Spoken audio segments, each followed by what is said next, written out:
Hello, everybody. This is Paul Carruthers, the communications manager for MotoAmerica, and this is Off Track with myself and my cohort in Ohio, Sean Bice. Sean, good afternoon, good evening for you. How's things going there in Ohio? Going great. Happy New Year. Happy 2019, Paul. Yeah, Happy New Year to you too. It's amazing how quickly the time goes by. It's kind of, it seems unreal to me sometimes that it's 2019.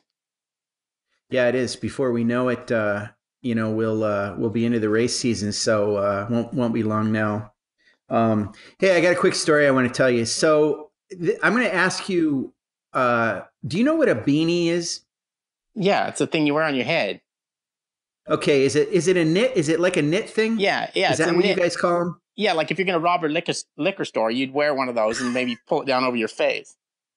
I learned that you Californians call those beanies, and I didn't realize a beanie to me is that thing that you wear on the top of your head that's got a propeller on the top. But at any rate, we.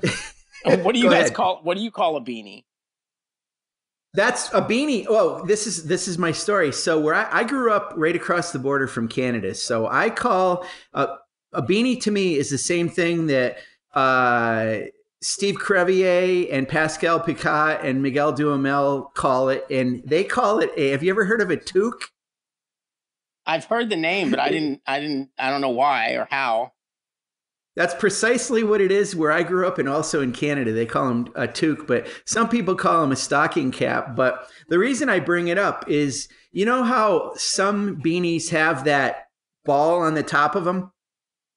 Yes. Okay, do you know what that ball is for? Do you know why it's there? Let me think. Okay. No. After all that thought, you couldn't come up with anything. Even decoration. Those kind. Well, I guess I see them now. Like girls have those. Guys don't really wear a beanie with a ball on the top. Girls do. But I don't know. That's very true. Is it something other than just being decorative? It is, yeah. It seems like it would be decorative, and it's come to being that. But originally, beanies or stocking caps or toques were actually developed for the French Navy back in the day. I think it was sometime after Napoleon's reign, or maybe it was during that time period. But French sailors used to wear these caps on their heads, and they had the ball on the top. The reason was because when they would go below deck, oftentimes the structure of the ship, there were beams and everything. So the ball on the top almost provided a little bit of a feeler to let you know that your head, the top of your head is close to getting, banging against a beam or something. So that ball would hit before your cranium would. So that's what the ball on the top of a beanie or a toque or a stocking cap is. And I think when we were at Sonoma, you should have been wearing a beanie. Do you remember that? Oh, God. Why'd you bring it up? I think I was concussed. I do too. But if you had a beanie on, you would have been okay. So. Well, if I would have had a beanie with the girl's little thing on the top, but I might not have had that anyway. Like a beanie that I would have.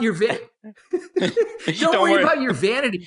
Just put it on and protect yourself, for God's sake. Well, honestly, I would rather not have my vanity and have not that pain in my head. So next time I'm in Sonoma in August, when it's 100 degrees, I'll make sure I have my toque on with my ball on top. And you're either protecting yourself or about to rob a bank in Northern California. Right. Well, okay. We probably should tell people what actually happened. And so we're at Sonoma Raceway, and I wanted to go onto the very roof of this, the main building there, because I thought it'd be cool to get an overall picture of the paddock and everything with all the trucks set up and the people and etc. So I'm with Thomas Stevens, and I go in, I find those guys in race control. I'm like, hey, do you guys know, is there a way to get up on the roof? And he said, oh yeah, go this way. So Thomas went with me, and we get to this ladder, and this ladder thing goes up onto the roof. But I was going up the ladder, and there was this metal beam across the thing that, maybe in retrospect, it could have a padding on there. Or it could have said like, watch your head, or look out, you're about to painted yellow, something. Yeah, it's just something that was going to tell me that I was going to have a brain injury. So anyway, I took that last flying step up the ladder and slammed my head on that thing. And I mean, I had neck pain. I had a headache, the whole deal. And it could have been saved if I would have had a toque with that ball on it. That's exactly the moral of that story. And it has nothing to do with our guest except Northern California. So well, it has nothing to do with our guest because I'm sure he's not wearing a beanie because I know he's in Oceanside right now and it might be like, 55, but it's not took weather. I knew I should have took a beanie there. Huh? Oh, yes. Yeah. That's anyhow. it. So let's introduce our next guest. He's I did a little research on him today. When you're researching a kid like this, it doesn't go very deep, because if you start looking, more than 3 or 4 years, the kid's not even born yet. So chapter 1, I was born. Chapter 2, I turned 16. Right. And then, it's like I was born and then I met Paul and Sean at MotoAmerica and that's the end of the story. So exactly. Cory Ventura is our guest. And Cory's, I didn't even realize it until I did this little bit of research, but he's kind of the bridesmaid of our first KTM series and then our Junior Cup series because he's finished second in the championship the last 2 years. He won 4 races when it was the KTM championship in 2017, finished second in the championship to Benjamin Smith. This year he had 1 win and finished second again, this time to Alex Dumas. So he's, something tells me that he would do backflips to finish second in next year's championship because of the challenge that he's taken on. He's going to move up to the Supersport class as a 16-year-old, and he's got to ride with Omega Moto, and he'll be Cameron Peterson's teammate, and he'll be riding, Cameron Peterson's going to be in Superbike, but they're going to be teammates on the same team, and he will ride a Yamaha R6 in the Supersport series. And I just got off the phone with Wayne Rainey, and he said, "Hey, what are you doing?" I'm going on this podcast. I'm having, my normal situation with my computer and all that stuff, and I told him, he asked me who we were going to have as a guest, and I told him it was Cory, and he wanted to, he's very pleased with the path that Cory's taken because I think when he woke up one morning when he decided he wanted to do MotoAmerica and he thought it through, this was kind of the path he was hoping a kid would take. And Cory's done exactly that. He started out in the KTM class. When we switched to Junior Cup, he went to that. And then now he's old enough to go to Supersport. And he's taking that leap. So kudos from Wayne Rainey to Cory on that. And why don't we bring the kid in at this point in time? Good afternoon, Cory. How are you? Hi, I'm pretty good. Happy New Year, Paul. Happy New Year to you. And you're down at Josh Hayes' place doing a bit of training, I imagine? Yes, indeed, I am. And how's it going? I just got here yesterday, but we rode some mini bikes yesterday in the backyard, which is the first time that we ever did that. And this whole past year, the only time I've ever ridden in his backyard is when I was trying to figure out how to re-ride again with my thumb. But, oh my gosh, it was so much fun. And this morning, Melissa's like, "All right, wake up. We're going on a bike ride. Hurry up." So they have a turn track there, right, Cory? Yes, Josh just completely redid it, so he's super, super pumped about it, and so is Melissa. And in fact, they're riding down there right now. I got a few laps in before this call. So are you watching your Hawk? Afternoon. yeah, he's babysitting Hawk and being on with us. So right, yeah, no, yeah, so but we appreciate you doing that. So are you babysitting or not? Not at this moment. Josh has him, but I don't think they'll let me get around him or touch him or anything. So that's kind of a no-go zone. You haven't had to change diapers or anything, Cory, is that right? I got pretty close to almost changing a diaper, but then I got too scared. Did not want to do it. But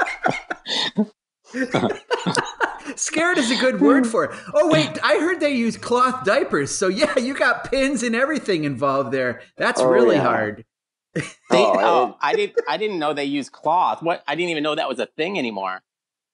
Yeah, they use it. Paul, so Josh told me he's good at doing the swish and dunk. Which, that's something I don't want to know about. So, Yeah, hey, Cory, but don't they, have you ever, I think Melissa's doesn't she have a beta trials bike as well? she does. Yeah. Have you ever tried it? Yeah, I rode it the first time I came down here, and I almost looped it out because I was like, "Oh, how does this thing work?" And just pinned it and then dropped the clutch, and oh, it was a bunch of fun though. Once I got going on it, it was a bunch of fun. They have a bunch of rocks and stuff right outside their front yard, and just get up them and do a bunch of stuff. It's a two-stroke too, right? It is. That's got to be a lot of fun to do that. You probably, is your balance pretty good? I mean, do you dab it once in a while, or do you stay up on the pegs pretty well? I stayed up on the pegs really well. I was very surprised with how you can just balance on that thing. The biggest thing I did was I would like get up onto a rock and then ride across different rocks, and I'd stop and just balance there for probably 3 minutes till I start to wiggle around and start losing my concentration, and then jump off. Hmm. That Paul, thing have you is ever so ridden a much trials fun. bike? Yeah, actually I'll have to send a photo of you because I found a photo recently where I think I'm probably like 12 years old, and I'm on a trials bike, and I went to this with my dad who used to do it. We went to this Mick Andrews. I don't know if you've ever heard of him, but he finished his career riding Yamahas. Yeah, he brought the TY 250 to the US. Yeah, exactly. That was a big deal. So he did this trials school in San Diego, right by the house where we lived. So I went to the trials school, but it's funny because the photo, I'm wearing like jeans and boots and like a t-shirt, and those you picture Mick Andrews like wearing that kind of, my dad used to wear that hat. I think they call it like a paperboy hat or something. Yeah, the flat top thing. Yeah. Yeah, so I'm wearing one of those, and I'm going up this rocky section. It's pretty cool, and the caption's like, Paul Carruthers, son of a famous racer, Nat negotiates whatever. But it was kind of funny. But yeah, so I rode some trials bikes when I was a kid. I think I had the That's TY80. Cool. TY80, yeah, that's right. I had that for That's a year, and then I turned it in and got something different because fortunately I grew up with my dad working, a lot with Yamaha, and we would basically get new bikes every year. So I always had something that was pretty cool. That's real. That had to be around like 74, 75. That's when that bike was around. Does that sound about right? Yeah, it would have been right when that bike was introduced. Yeah, that's cool. Anyway, enough about me. Let's talk to Cory. Yeah. So Cory, you went down there. Are you specifically down there to train a little bit with those guys? And tell us about what your continuation is going to be or may not be with Josh and Melissa. You were on MP13 Racing this year. You're now going to be on Omega Moto. So how is that going to work? Can you talk about that dynamic a little bit? Yeah, for sure. I'm just down here doing my thing. I'm trying to enjoy this beautiful weather down here because it is freezing up in NorCal, and I don't want to deal with frosting over on my 2 miles into my bike ride. So, yeah, I have a great time down here with Josh and Melissa, and it's always good, positive vibes to be with them. And Josh will definitely be a big part of my program in the 2019 season. And we're still trying to figure out what Melissa's role is, and she's always a great moral support for me and always knows how to get the information out of me. So we're just kind of playing it by ear a little bit. Mm-hmm. How did the Omega? Is Josh going to have? Go ahead. Go ahead, Paul. Sorry. How did the Omega? How did the Omega team? we got this down. How did the Omega team come together? I mean, it kind of was a surprise to us, but obviously not to you. You've probably been working on it for a while.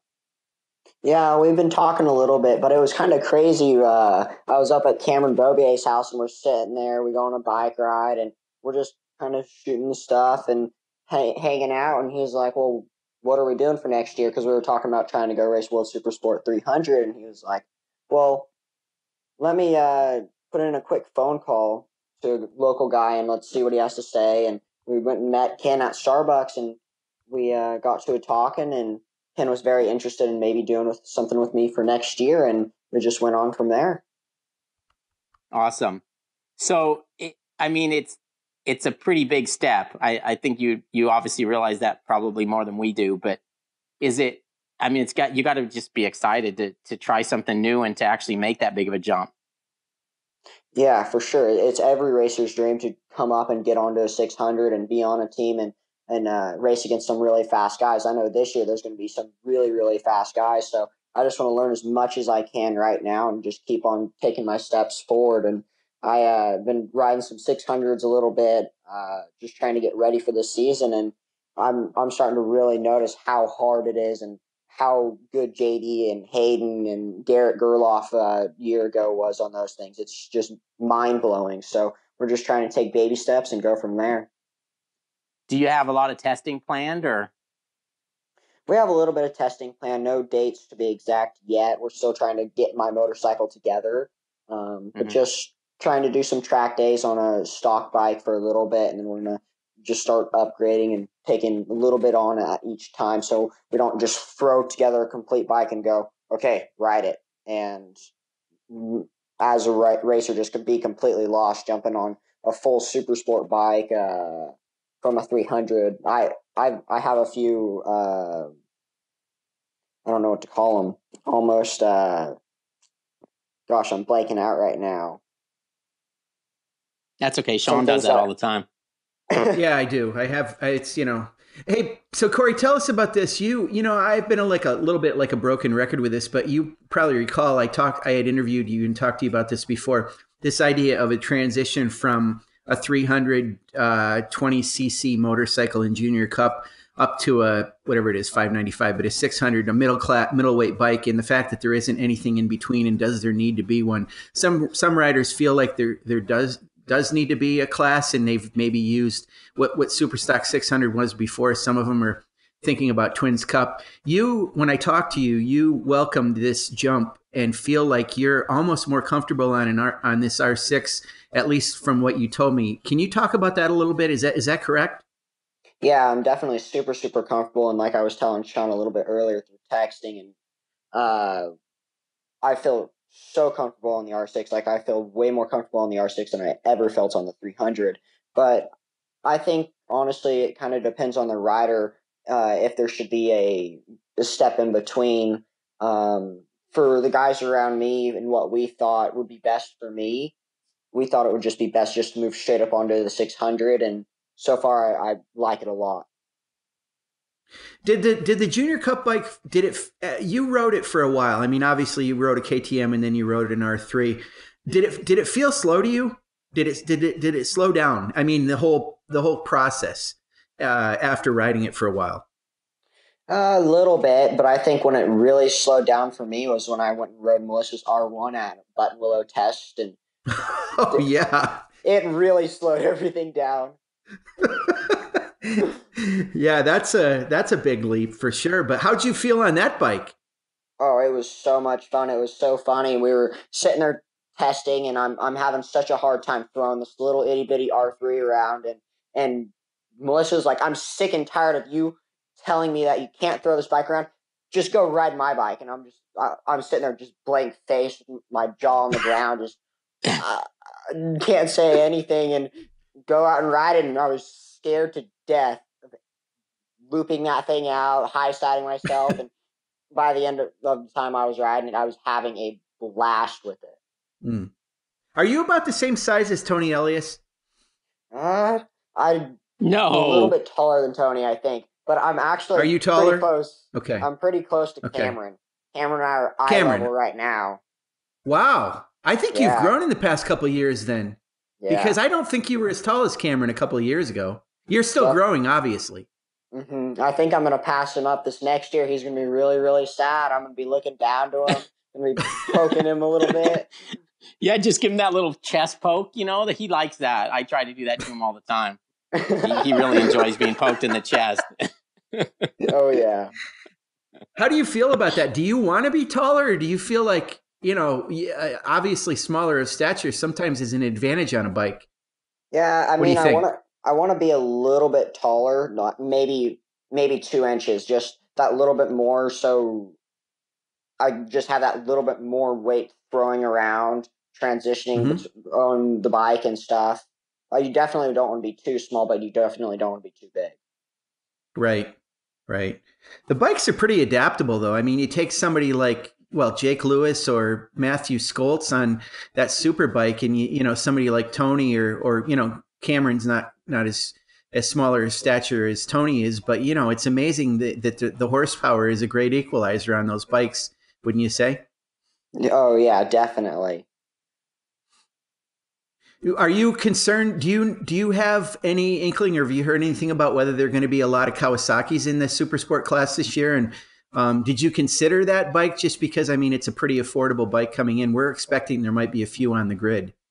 Yeah, I definitely think there will be a few on the grid, and it looks like they're going to be pretty fast. I haven't heard too many people jumping over to them just because they're a new bike and don't really want to be the first people testing it. But I wouldn't be surprised if there's 3 or 4 on the grid. And it was definitely an option that we were thinking about going and trying this new bike, but also at the same time, with being a rookie and coming into a super competitive class, do we want to spend another year trying to develop a bike? Right. Is Josh going to work with Cam Peterson as well, or is he just working with you? And does he have an official capacity on the team, or is he working with you exclusively? I'm not sure if Josh is working with Cam Peterson, and I'm not sure if our deal is exclusive yet. We're still trying everything out. I don't know if Josh is going to be a part of the team or if he's just going to be with me. I heard Josh might be working with a few other riders as well. Okay, so wow, he's going to be busy boy this year. Then coming up, sounds like continuing. Yeah. So he definitely Cory, isn't as pumped as he was when he was riding. No, we gathered that. No, you know what? He's so grumpy. He's never going to be not grumpy again. I think you're right. No, he is. I can tell he's not over that whole racing thing. And yeah, it makes him grumpy. I want to smack him in the head sometimes because he's so grumpy. But, I can understand it because, as most people will tell you, I don't think there's probably a better way to make a living than racing a motorcycle. And I know not only was Josh really liked it, but he was obviously really good at it. So it would be hard to quit. It'd be like me trying to quit eating ice cream or something. Or drinking beer, I'd probably be grumpy. Speaking of ice cream and Josh, oh my gosh, he loves some ice cream. I don't know if it was last time I was up here, like one night he ate 2 pints or whatever, the big Ben & Jerry's. And I was so upset because one of those for me, because I bought 2 or 3, I don't remember. And I walk in the door and there's just 2 containers just done. And I'm like, oh my gosh. And he looks at me like, what? Yeah. So you're saying his training regimen's a little different than it was then, huh? I wouldn't say that, but he's still working hard, doing his thing. I'm still scared of him, like we were talking about earlier about him being a little grumpy. We'll be sitting at a table or at lunch or something. And he'll just be like, "I hate you," and I'll be like, "Why? What did I do this time?" And he's like, just because you get to ride and I don't. Just gives me this big pouty face. Yeah, he's a funny young man, old man. So tell me this, normally you show up at Road Atlanta. Let's say this year, for example, you showed up at Road Atlanta and you're riding in the Liqui Moly Junior Cup class, and all those guys and you've kind of hung out with them and you came up with them through the KTM class. So you know their strengths, their weaknesses. You probably think in the back of your mind that you're better than them and you're going to kick their ass, but you're still probably nervous. And then I'm trying to fast forward this to April when you're throwing your leg over that 600, for that first practice session. And you're out there with, Hayden Gillum and Valentin de Bice, if he's there. And some of these other guys, that would keep me awake at night. Yeah, definitely. And it's kind of a scary thought of just the different guys that are in that class and how gnarly they are. Like PJ's gone out and won some world championship races, if I'm not wrong. And I'm super, super excited that they're here, that they're racing with me. And I'm super excited just to see where I stack up in April. I'm going to be shaking, I'm sure, the month before, the week before, the night before, just shaking in my sleep, just restless. So we'll see. Right. Yeah, it's a pretty big ask for a kid, but you got to start somewhere and you got to jump in, and sometimes it's sink or swim. So I think you're going to be fine. Cory, what are your realistic expectations? Do you have like a goal in mind for where to place, or do you just want to say I want to win the races, or where are you at? Is it realism, or what? Tell us what your thought is on that. I think my thought going into the first round would just kind of get a groove going, just get like a little back to the word that I couldn't get earlier. A routine going, just start fall into a routine and just go from there. And I'm not really going to place too much pressure for placement, but I definitely want to be within the top 15, and I'm not going to have any goals against other riders because some other riders might be having a bad day or a good day or whatever. Mm-hmm. Tell us about, you participated in the VR46 Master Camp during the summer, you and Jackson Blackman, and we've talked about that a little bit, but I want to ask you again, and I don't remember if I've ever asked you quite this way before, but what is the single biggest takeaway that you got out of that experience? I think the single biggest takeaway that I got out of that was just working on little things with Josh, just the aggressiveness and working on braking zones. And these guys work just as hard as I do. Why can't I beat them? And passing people, and those were the biggest things that I took away from going over there and doing that thing. It's good. You also towards the end of the year, or I don't know exactly when it started, but I think I was talking to you at one of the races, and one of the things that Josh got you to start doing is like kind of going into things with a plan. Like in this practice session, we're going to do this, this, and this. And in this practice session, we're going to do this, this, and this. Am I right? I mean, is that something you guys work towards? Definitely. And we, back to the whole thing about routines, is just going in and just having a goal for every session. And starting at Sonoma, that's when we really, after the VR46 Master Camp, is every session we had something we would work on. If there was any way I could go faster here, we sit down after a session and write on a track map where I think I can go faster, where other guys are going faster than me. And after every session, after warm up, after qualifying, after FP1, whatever it was, even after the races, we'd sit there, just pound it out. And it works. It does work. I was very, very pleased with how things were evolving, how things were changing so fast, and we really got a good bond going over it. One of the things I noticed with you, Cory, over the past couple of years is even in the year where you were in the KTM Cup and you were on that bike in a spec class, you seem to come on strong towards the end of the year, that year, and also this past year. What do you attribute that to? Is there a reason? Do you think that that's going to be the way it is this year, or was there something going on? Yeah, it's kind of crazy. This year was almost a mirroring image from last year. It all started back in MotoAmerica when I got second place in 2017. That's when I really got my confidence up. We changed the motor the night before that and just really started driving with the KTM really, really well. And this year, I think for me, it was really, really difficult in Atlanta when we had a hard time with the R3s ballasting against the KTMs and Kawasaki's. We just didn't, just going from a spec series to a not spec series. Some bikes are going to have advantages and some bikes are going to have disadvantages, and just kind of trying to figure that out. And Virginia, both years, I had a really, really rough time. In the races this year, I didn't crash at all, but I ran off the track in both races and had to rejoin and had to try and recatch that pack, and it was a little frustrating. But it's kind of crazy how both years, at the end of the year, I had a lot of good luck, had a lot of good performances. We had asked James Morris, our technical director at MotoAmerica, about whether he felt that Junior Cup class did kind of achieve a balance, at least towards the end of the year. From your perspective, I know you Yamaha guys, felt like it was a tough situation for you most of the year. Did you feel that the class was balanced, at least towards the end of the year, a little bit better? Or did you feel still at a little bit of a disadvantage?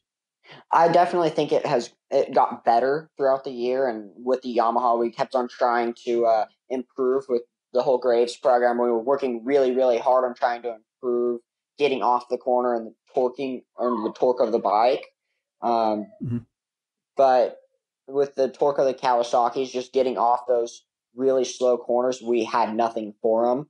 I definitely think there's still a little bit to go for some of the Junior Cup guys, and I really hope some more guys stay on the Yamahas, because I think there's going to be a lot of really good stuff to come with that class, because they're getting new tires. I got to ride the new tires after the final race at Barber, and I went really, really fast on them, and I really hope people stay on the Yamahas, because I think that will be a really, really good bike. You know, with that Graves program, we would walk past the Graves truck, and we would see all you Yamaha R3 riders that were part of that program. You would be sitting in chairs, almost in a classroom setting. What was going on there? Yeah, we're just kind of debriefing the day. We would do it 3 times a weekend. The Thursday before, Friday, Saturday. Just kind of talk through it, see where all the riders are at, see if we can help one another, or see what's just going on. We're sharing our little bit of data that we can have, if there is any, and we have our little sheets that we would write after every session, and we'd talk about it, see where this person's having this issue, or this person's running this gearing, and we're just debriefing. That's cool that they had that set up that way. Was it run by Chuck? Yes, it was, and it was really cool because you would have Chris Lessing there, and Jeff Sismat, and Josh Hayes. So if you had any questions, they were right there at your disposal, and it was amazing. That if we didn't have that part of our program, the program wouldn't have been as good as it was. Who was the most vocal rider among that group? I want to say myself, but I felt like what would you say? I felt like I talked the most, but besides me, the Kevin Omedo, he talked quite a bit, and it was really funny because sometimes he would need Jorge, JD's mechanic at the time, right? Artola, to translate some stuff that they were saying. And it was really funny because he'd always have questions, because we'd sit there and we'd all talk, and then we'll just wait for Kevin to raise his hand or say something. Well, that's pretty good for somebody with English as a second language. He wasn't shy about wanting to communicate, though. That's actually pretty great. Yeah. Cool stuff. That's the guy you always didn't want to have in traffic school. Just keeping you there. You're trying to get through the 8-hour day, and there's some guy asking questions that just makes it, 8 hours and 20 minutes. Yeah, poking your eye out with the coffee stick. Just all that stuff. Hey, Cory, because you have Cam Peterson as your teammate, and Cam, I assume, is still employed by Danny Walker's American Super Camp as an instructor there. Will you, or have you gone to the camp, and will you continue to go to the camp and work with him? Actually, I went to the camp for the first time ever just a few weeks ago, December. In the middle of December, and that's when we really got to talking, and we talked about our whole thing with Omega, and I'm not sure if his thing was announced by then. I think it may have been, and we're just talking about it, and he was super, super excited about it. But yes, the American Super Camp is super, super good. I believe in it, and doing the 2 days with Cam, it was huge for me. And I really reopened up my eyes, just doing all the basics, just trying to figure everything out, and gave me some more confidence again. That's cool. And did Josh instruct there? I know Josh Hayes instructs at that camp quite a bit too. Yeah, he was there instructing a little bit. But at the same time, I think a few days he missed because he was taking care of Hawk, and because he was sick or something, and was really not being nice to Josh. And Josh, like we were talking about a little earlier, was a little grumpy. So he cut out a few days. Oh, bummer. That's a tough one. Oh, but it was good at the same time, because you weren't coming around a corner and just he'll plow into me and do whatever he can to make me make fun of me, try and get me all embarrassed, all sorts of stuff. Yeah, that's part of his job. That's right. That is part of it.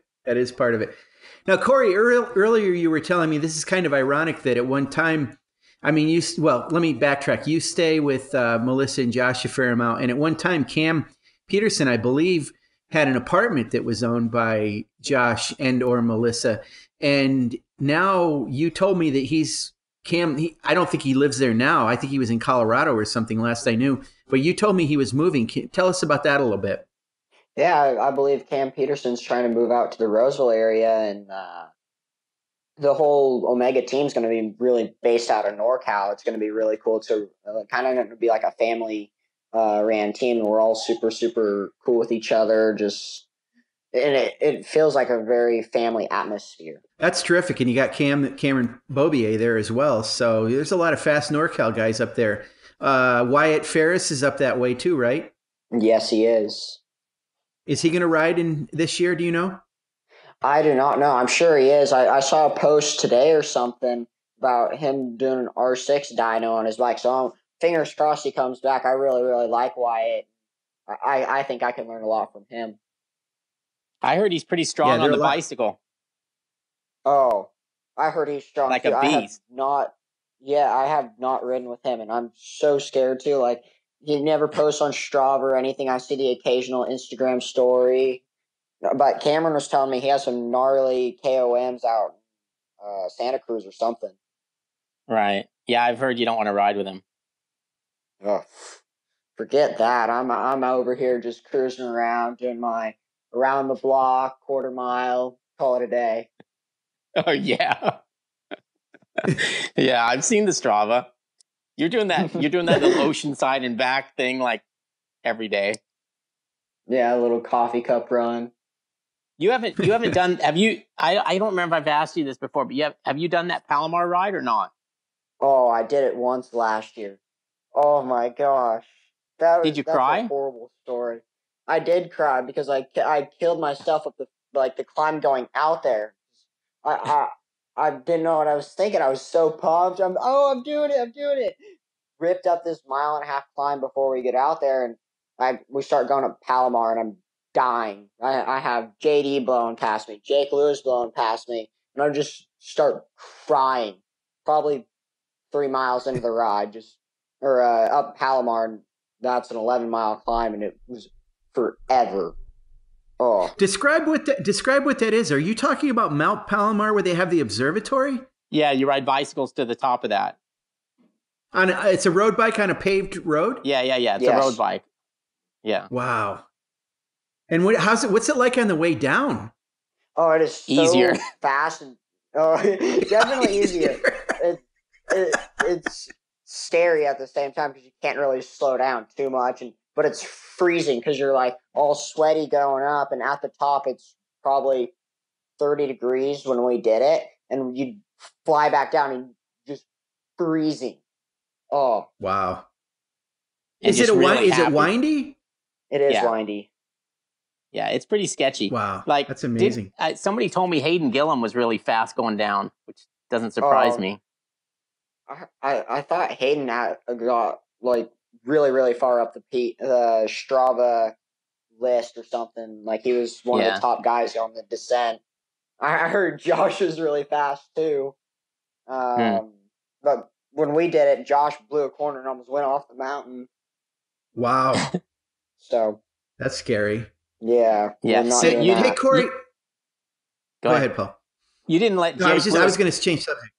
You didn't let Jake Lewis beat you up the hill, did you? Oh, that was so embarrassing because I was blowing his doors off all week, and I was having so much fun riding with Superbike rider Jake Lewis, beating him on bicycles, and he blows my doors off on Palomar. Yeah, so sad. That would be enough to make me cry. Oh, I got to hear about it for the next. There's too. Yeah, I bet. Man, there's a little bit of difference there in leg length. I would assume that's going to translate to, I don't know, pumping power or something. So, did you say pumping easy. Power? Well, pedaling power. Let me change it to that instead. Yeah, you can't say pumping power on here. Hey, Cory, so tell us, what do you think about the situation with JD Beach and going to Attack Performance? Well, it's actually Estenson Racing Attack Performance, but getting that Superbike ride. What do you think? Oh, I think it's amazing. We all really, really badly wanted JD to move up to a Superbike, and I remember talking to him early last year. He was like, if I have to ride a 600 again next year, I will literally kill myself because I do not want to ride a 600 again. I'm like, oh, well, okay, JD. But I think it's amazing, and for him to have that opportunity, and he's going to be on Yamaha again, and I'm sure he'll get a little bit of help there. And but I can't wait to see how he rides it. I'm a huge fan of JD. I think he's great for the sport, and I'm glad to have him back.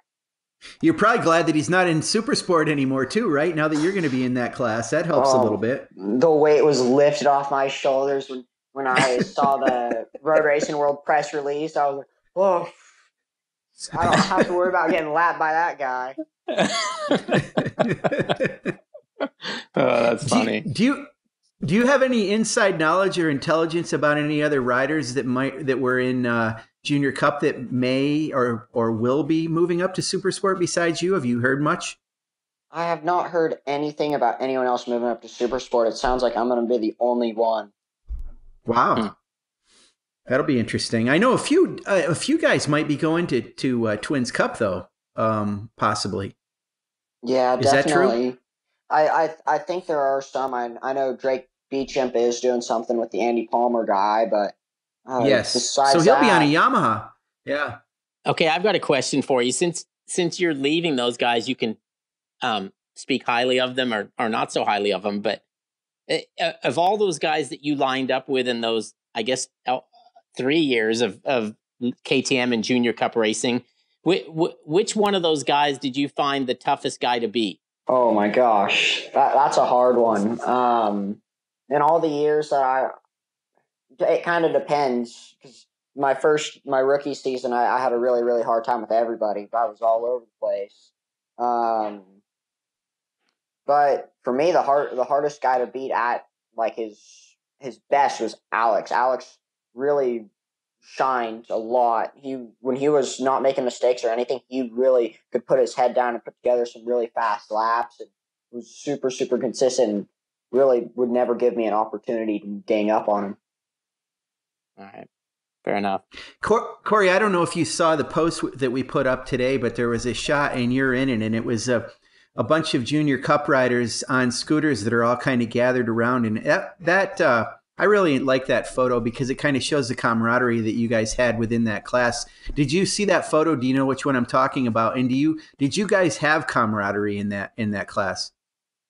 Yeah, I did see the photo. I'm kind of upset that you guys put that up there because my pant legs rolled up pretty high, and you can see my gnarly cycling muscle just popping out.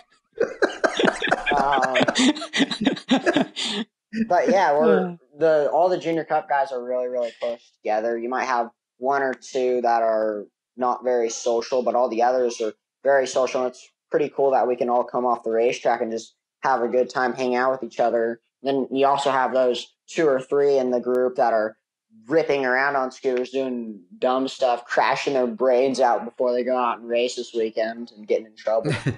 What do you think about the fact that they've raised the age limit to, what is it, 28 now? I mean, how do you feel about that? I think, honestly, my honest opinion is 28. I don't really consider a 28-year-old a junior, but I guess you can say that. But it's better for the kids because then you can have more and more people come in and really open it up to bigger variety. Yeah, I mean, Paul and I could almost ride that class, so, you know. Yeah, they just have to double it. Paul commented on one of my photos, and it was saying something like, because I'm trying to sell my Yamaha, and I'm having a super, super hard time selling it, but Paul was like, oh, I was going to buy it, but they didn't raise the age limit enough. But... Yeah, you would have seen some scared kids if I would have shown up. Oh, yeah. That would have been awesome, though. Your R3 is a Graves bike, right? Graves prepared R3. Is. Yeah. Okay. I was just trying to market it a little bit for you there. They're probably worried. You haven't sold it yet, right? No, we've gotten very, very few offers on it too. They're probably worried about how bent it might be with how many times you threw it down the road. Oh my gosh! You know what's crazy though is I only crashed that thing 3 times all year. Barely used. I only rode that thing at MotoAmerica. It's in really good shape compared to some of my other motorcycles that I've thrown down the road. I rode off the past 2 KTMs that I raced, and so I get a new race bike every year and for the race season. And the first KTM, I was out doing an AFM club race and clipped someone down a straightaway, wrote that KTM off, and you guys probably saw the crash at the end of last year on the last lap, last corner. Oh yeah, coming out of at Barber, and you saw that bike just get blown into a million pieces. So we're happy this bike made it through the year. Yeah, that was a crazy crash. That was the one where Trevor Standish ended up getting that. He still has a mark on his neck from that. That was a crazy situation, that one. That's the crash, right? You're talking about. All you guys were bunched up. That was crazy. Hey, Cory, have you gotten your R6 yet? Have you ridden it, or when are you going to get it? I have gotten one of my R6s, and we're riding it a little bit. Just really getting comfortable with it, but we're still waiting on our race bike. Are you going to be 64 again? Ooh, I do not know yet. We're waiting to hear back from the AMA officials for that. Sounds like someone may have the number 4 next year. So we're trying to come up with some different options for some numbers. Okay. I knew there were a bunch of guys in the 60s. I think Mazziato was 61 and 54 was Escalante. But why did you have the number 64? Was there any significance in that? Oh, it's kind of a crazy story for me, at least. Is when I was little, my favorite number was always 4. And I think that was solidified when Josh Hayes put me up on his motorcycle back in 2009, and he was number 4. And fell in love with Josh then. At that point in time, he had no idea who I was, and I barely knew who he was. But when I wanted to go racing, I wanted to be number 4, and number 4 was already, you couldn't take number 4 because it was like a top 10 plate or something. And I was like, well, that's a bummer. And I'm like, well, can I have 44? And they're like, that number's taken too. I'm like, well, might as well go with 64. I actually didn't know if it had something to do with it being transposed from 46, and obviously we all know what that's all about. So it has nothing to do with that, though, huh? No, at that time I had no idea who that guy was. I think you're overthinking it, Sean. Yeah, probably. I'm all about numerology, so I think I could probably talk to the AMA and some people at MotoAmerica. And in a lot of foreign countries like Australia, for example, like when you first get your license, it's called a learner's plate. I don't know if they have that in Canada or not. Maybe I don't know, but for maybe a year or whatever, you have to ride with this learner's plate, so everybody knows, like, hey, this kid's new to driving, and you might want to pay a little extra attention to him. So maybe we could do 64L for Cory in the Supersport class, and everyone would be like, hey, this kid's new, so maybe watch out, because he's a pretty reckless kid anyways, and now get he's out of even that kid's more way. so. Yeah, stay the hell out of. Watch out for 64L. Here he comes. What do you think, Cory? Should I pursue that or not? Maybe I could pass maybe an on that orange one. vest. You could put an orange vest on over your leathers. That would help too. Oh my gosh! And you could wear a beanie under your helmet, or a toque. Oh, toque. The good old toque. All right, awesome. Look, we're gonna wrap this thing up and let Cory actually, he's probably got about half an hour of daylight left. He can go, wring the neck out of a little mini bike around that dirt track. So, Cory, I appreciate you coming on here with us, and it was nice as always to chat with you. You're a very polite young man, and I imagine you're going to have nothing but success in Supersport, so it'll be fun to watch. It's going to be nice watching you because, we've seen you since basically the beginning, and it'll be nice to follow you all the way to MotoGP. And maybe one day when you have this big motorhome over there and Sean and I knock on your door, you won't put your... You won't have one of your handlers peek out the window and go, no, don't let those guys in. Maybe we'll get invited in. So yeah, don't big time us. That's my hope anyway. But what? Who's Paul Carruthers? Yeah, exactly. Yeah, he's not dead yet. It'd be one of those. But anyway, so thanks for coming on and be safe down there, and I'll make it down there at some point, and we'll go pedal bicycles together. But And thanks to you, Sean, and thanks to our listeners and everybody who, however you choose to listen to us, make sure you subscribe and tell your friends how great we are, and tell your friends how great Cory Ventura is, and he'll be the guy with the orange vest and number 64L next year on a Supersport bike. So again, thanks everybody, and we'll talk to you guys soon, and Happy New Year to everybody. Thanks, Paul. Thanks, Cory. See you guys.